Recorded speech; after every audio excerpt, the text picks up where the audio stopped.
today we're getting our eats on in Las Vegas!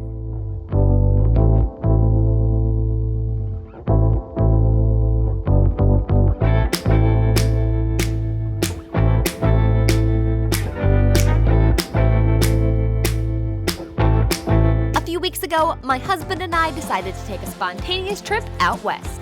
What started as a loop around the Grand Canyon was quickly erased as a massive snowstorm interrupted our visit. But luckily for us, it meant that we got to explore the Valley of Fire instead. If you want to learn more about our trip into the Red Rocks of Nevada, don't forget to subscribe so you can be the first to know when a new video is posted. After our journey through the desert, we ended our trip with a night in Vegas, baby!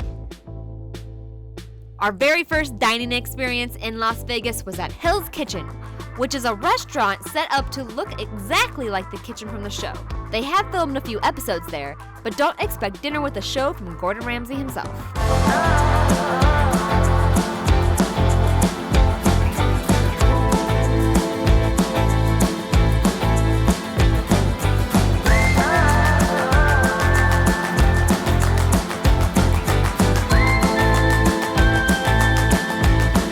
For my first course, I had the golden beet salad, which I am absolutely obsessed with.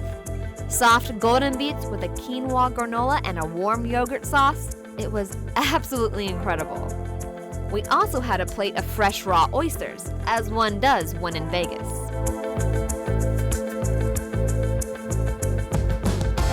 My husband opted to get the filet mignon and crispy Brussels sprouts for his main course inside. And of course, I had to go with the classics from the show, a beef Wellington. For dessert, we had sticky toffee pudding, which was even better than I could even begin to imagine. It was like straight from heaven. From Caesar's Palace, we grabbed an Uber to Area 15, the home of Omega Mart.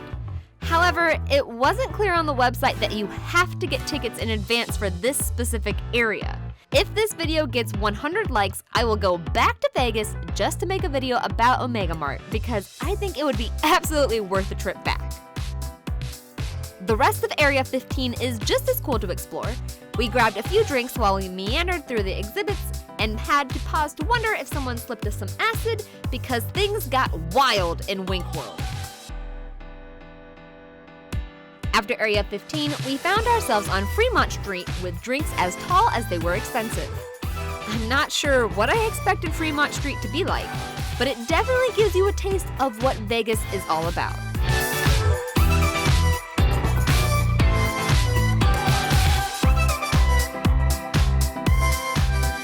The next morning, we explored the Strip, dipping in and out of casinos from one end to the other.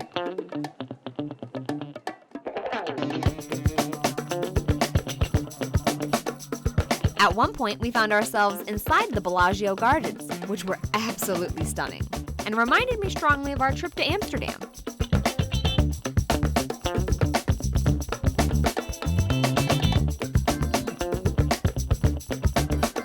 For breakfast, we found ourselves inside the Hex Kitchen, where of course I had chicken and waffles, my obvious go-to, and my husband had the huevos rancheros tostada.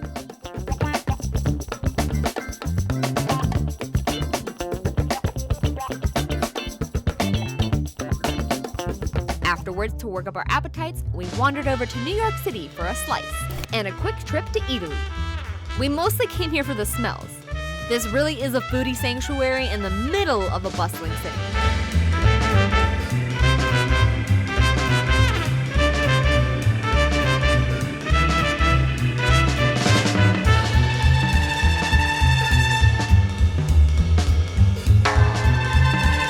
There are no shortage of cool spots and shops along the Strip. One of our favorites was a random sweets store that boasted candy characters, toys, and a giant Toblerone. I even got to wave at Vice President Harris's convoy as she visited the town with her own husband, so that was a definite highlight of my day. On our way back to Caesar's Palace, where we were staying, we stopped for a bite at Brioche by Guy Savoy. And I really just want the clout of being able to say I ate something by Guy Savoy, so I got a simple ham and brie baguette, which definitely reminded me of the baguettes in Paris. Which, speaking of Paris, that was the next stop on our trip. But first, I had to stop and eat the only salad that they should serve at Caesar's Palace. Yes, it was a goal on our trip to eat Caesar's salad in Caesar's Palace. After a quick outfit change, we made our way down to Paris, where we were lucky enough to snag a few seats in the lounge at Gordon Ramsay Steak restaurant. Pro tip, even if they say they are booked, if there are any seats available in the lounge, you can get the full service menu on that side with the same service as an actual table without making any reservations. It's a pretty neat little discovery that we made.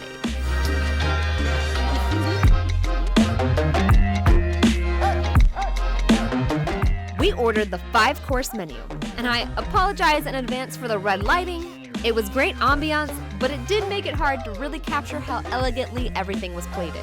Our amuse-bouche was a Scotch egg duo made with quail egg, Berkshire pork sausage, and a red wine braised cabbage. It was the perfect way to start our meal with something a little bit sweet, tart, and savory. For the first course, we were served a hamachi crudo, which is a kind of poke dish with pickled mushrooms, puffed rice, a miso vinaigrette, and a sweet and tangy lime aioli. Served cold, it was a refreshing start to our next course, which was a scallops and risotto dish. The tomato dolce on this was to die for. The third course was a land and sea beef Wellington combo, and since I had had the Wellington for dinner the night before, I let my husband have the beef while I hoarded the butter poached lobster and potato puree. Finally, for the dessert course, since we had the sticky toffee pudding the night before, we asked if we could switch it out for the deconstructed s'mores brownie, and were beyond thrilled when they agreed to let us make the swap. I mean, seriously, it was so freaking delicious. With full bellies, we took the elevators to the top of the Eiffel Tower, mostly because we hadn't done it when we went to Paris in real life. And oh my god, it was freezing. Afterwards, we meandered back towards the Bellagio to catch a fountain show before packing up and heading to the airport. Now that things are getting back to relative normalcy, I want to make travel a part of my foodie routine. So, where should I travel to next? What foodie destinations are worth the trip? Let me know down in the comments below.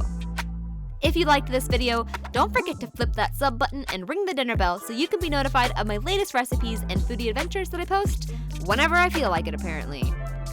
I hope you all enjoyed, and Viva Las Vegas!